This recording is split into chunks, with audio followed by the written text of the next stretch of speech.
Currently, Earth.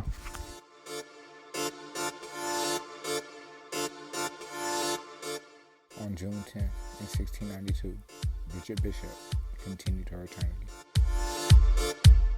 Bridget Bishop was the first colonist to be tried in the Salem witch trial. Trouble in the small Puritan community began in February 1692 when 9-year-old Elizabeth Parris and 11-year-old Abigail Williams, the daughter and niece, respectively, of the Reverend Samuel Parris, began experiencing fits and other mysterious maladies. A doctor concluded that the children were suffering from the effects of witchcraft, and the young girls corroborated the doctor's diagnosis. Under compulsion from the doctor and their parents, the girls named those allegedly responsible for their suffering. Bridget Bishop was accused by more individuals than any other defendant. The people of that era felt that Bridget dressed flamboyantly and had a dubious moral character. She professed her innocence but was found guilty and executed by hanging on June 10th. 13 more women and 5 men from all stations of life followed her to the gallows, and one man, Giles Corey, was executed by crushing. Most of those tried were condemned on the basis of witness behavior during actual proceedings, characterized by fits and hallucinations that were argued to have been caused by the defendants on trial. In October 1692, Governor William Phipps of Massachusetts ordered the Court of Oyer and Terminer dissolved and replaced with the Superior Court of Judicature, which forbade the type of sensational testimony allowed by earlier trials. Execution ceased, and the Superior Court eventually released all those awaiting trial and pardoned those sentenced to death. The Salem witch trials, which resulted in the executions of 19 innocent men and women, had effectively ended.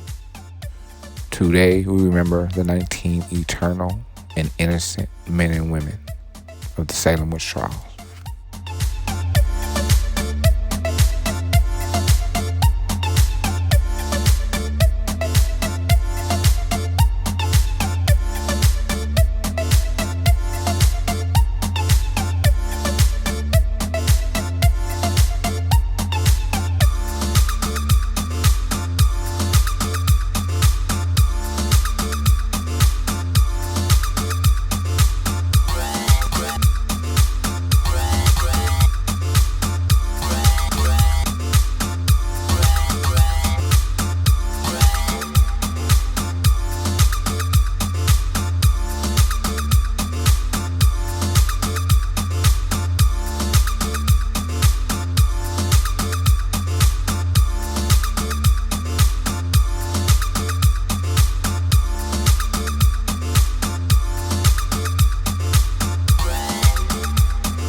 On June 10th in 1752, Benjamin Franklin flies a kite during a thunderstorm and collects ambient electrical charge in a Leyden jar, enabling him to demonstrate the connection between lightning and electricity.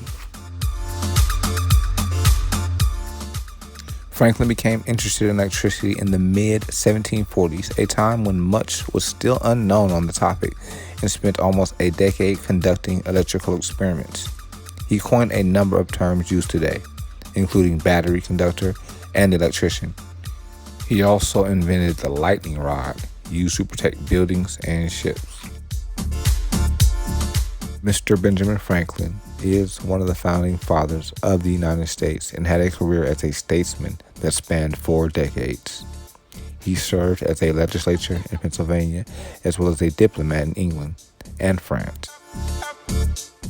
Benjamin Franklin is the only politician to have signed all 4 documents fundamental to the creation of the United States: the Declaration of Independence, 1776, the Treaty of Alliance with France, 1778, the Treaty of Paris, 1783, which established peace with Great Britain, and the U.S. Constitution, 1787. Franklin continued his eternity at age 84, April 17, 1790, in Philadelphia. He remains one of the leading figures in U.S. history.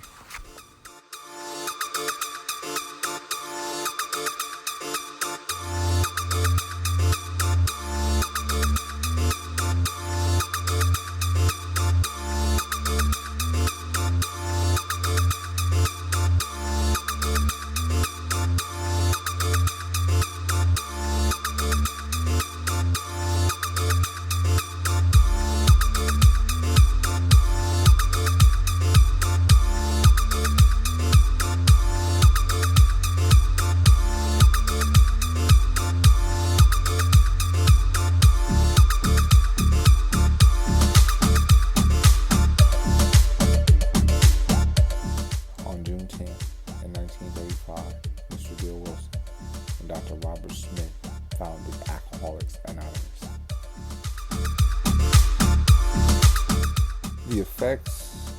The positive effects of what these two men initiated simply cannot be quantified.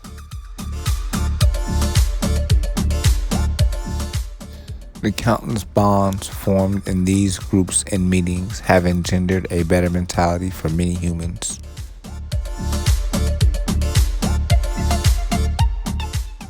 What Bill Wilson and Robert Smith initiated assists not with just disabling alcohol addiction, but with addiction in general.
On June 10th, in 1953, in a forceful speech, President Dwight D. Eisenhower struck back at critics in his Cold War foreign policy. He insisted that the United States was committed to the worldwide battle against communism and that he would maintain a strong U.S. defense. Just a few months into his presidency, and with the Korean War still raging, Eisenhower staked out his basic approach to foreign policy with this speech.